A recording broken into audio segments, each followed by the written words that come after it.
प्रधानमंत्री जी ने अपने ट्रेडिशनल मेडिसिन को आगे बढ़ाने के साथ ही योग को 21 जून की तिथि को विश्व योग दिवस के रूप में भी तेजी के साथ उसका फैलाव किया। दुनिया उसको अंगीकार कर रही है। अब भारत के अंदर भी अलग अलग स्थानों पर हम देखते हैं तेजी के साथ इसको लोग आगे बढ़ा चुके हैं। अगर आप भी लोगों को बोलें कि भाई समय पे जगने की आदत डालो, देर रात्रि तक स्मार्टफोन का उपयोग करना बंद करो, अगर आप भी उन लोगों को बोलेंगे, आपके स्तर पर भी इस प्रकार के हैंडबिल प्रकाशित हों, समय समय पर इंटरव्यू हो और इन बातों को लेकर के आप ज्यादा प्रचार प्रसार कर सकेंगे तो वो ज्यादा प्रभावी होगा। गवर्नमेंट अपने स्तर पर करती है और हम लोग दोनों पक्षों को लेकर के चलते हैं, अवेयरनेस के पक्ष को लेकर के भी, लेकिन साथ साथ इसके उपचार के पक्ष को लेकर के भी। दूसरा, उपचार हो तो कैसे हम सस्ता और सहज कर सकते हैं, एक गरीब से गरीब व्यक्ति भी अपना उपचार करा सके। यद्यपि अभी तक ईश्वर की कृपा यह है कि गरीब को हार्ट की बीमारी कमी होती है,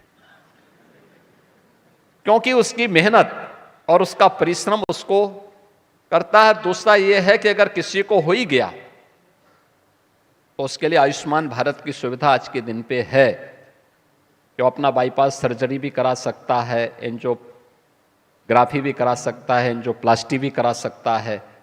उसमें उसके सामने उतनी चैलेंजेस अब उतनी नहीं रही, लेकिन कार्य क्षमता पे असर तो पड़ता ही है। कैसे हम इसके लिए लोगों को तैयार कर सकें।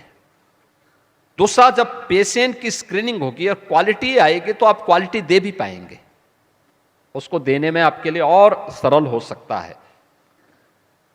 मैं आज के इस अवसर पर आप सबसे इस बारे में अवश्य कहूंगा कि आप सभी देश भर से और दुनिया से भी तमाम हमारे प्रतिष्ठित इस फील्ड के विशेषज्ञगण यहां पर उपस्थित हुए हैं।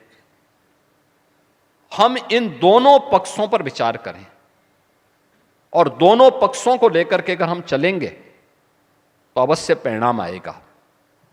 जो परिणाम आएगा वह इस फील्ड के लिए तो उपयोगी होगा ही, सबसे महत्वपूर्ण होगा कि स्वस्थ नागरिक होगा तो स्वस्थ समाज भी होगा, और स्वस्थ समाज होगा तो एक सशक्त देश भी होगा, सशक्त भारत भी होगा।